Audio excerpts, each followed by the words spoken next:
Essas veementes afirmações foram feitas por aquele que viveu como o mais humilde dos homens e foram proferidas de modo simplesmente natural.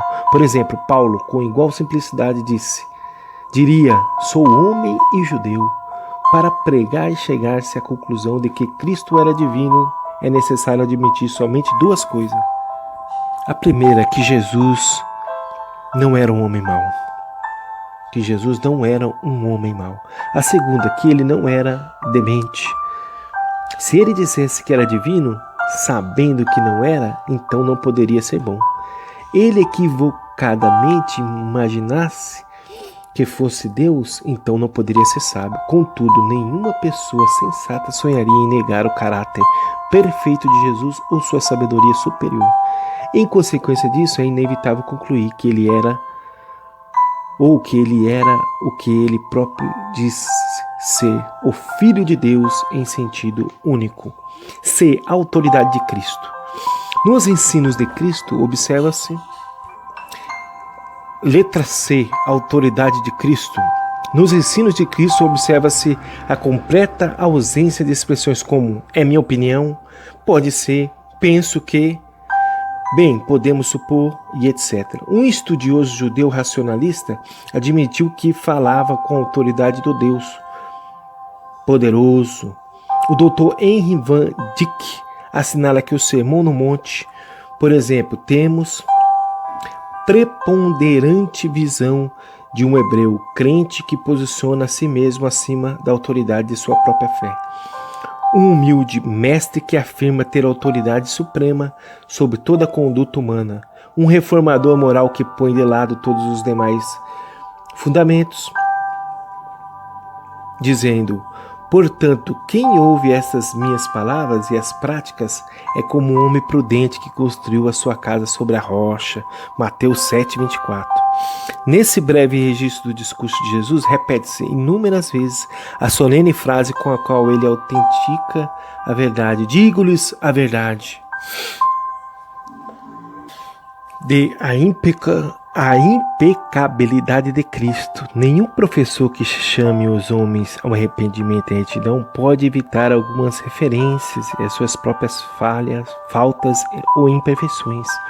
Na verdade, quanto mais santo ele é, mais lamentará e reconhecerá suas próprias limitações. Contudo, nas palavras e nas obras de Jesus, há uma ausência completa de conhecimento ou confissão de pecado. Embora possuísse profundo conhecimento do mal em sua alma, não havia mais leve sombra ou mácula do pecado. Ao contrário, ele, o mais humilde dos homens, desafiou a todos. Qual de vocês pode me recusar de algum pecado? Ou me acusar de algum pecado? Qual de vocês pode me acusar de algum pecado? João 8,46. E o testemunho dos discípulos. Jamais algum judeu pensou que Moisés fosse divino, nem o seu discípulo mais entusiasta jamais lhe teria atribuído uma declaração como esta, batizando-os em nome do Pai e de Moisés ou do Espírito Santo. Mateus 28,19. E a razão disso é que Moisés jamais falou e nem agiu como quem procedesse de Deus e fosse participante de sua natureza. Por outro lado, o Novo Testamento expõe este milagre. Havia um grupo de homens que andava com Jesus. Eles viram todos os aspectos característicos de sua humanidade. Eles, no entanto, mais tarde o adoraram como divino, proclamando como o poder para a salvação e invocaram o seu nome em oração. João, que se reclinava ao lado de Jesus, não hesitou em afirmar que Jesus é o eterno Filho de Deus, que criou o universo. João 1:3. Como também relatou sem nenhuma hesitação ou desculpa o ato da adoração de Tomé e sua exclamação: Senhor meu Deus, Deus meu. João 20:28. Pedro, que vira seu mestre comer, beber e dormir, e que sabia que ele tinha fome e sede, e que vira-o chorar, enfim, ele testemunhar a todos os aspectos de seu Deus, que ele possuiu a prerrogativa divina de conceder o Espírito Santo. Atos 2, 33 a 36. Que ele é o único caminho para a salvação. Atos 4, 2. Que ele é quem perdoa os pecados. Atos 5, 31. O que é o juiz dos mortos. Atos 10, 42. Em sua segunda epístola,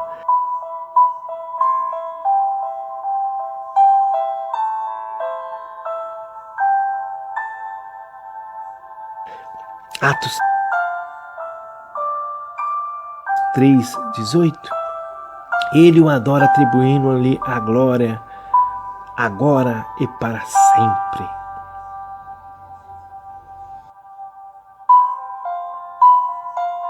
João 3,18, perdão.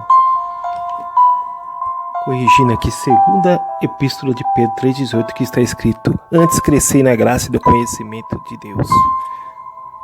Vírgula, ele o adora, atribuindo-lhe a glória, agora e para sempre.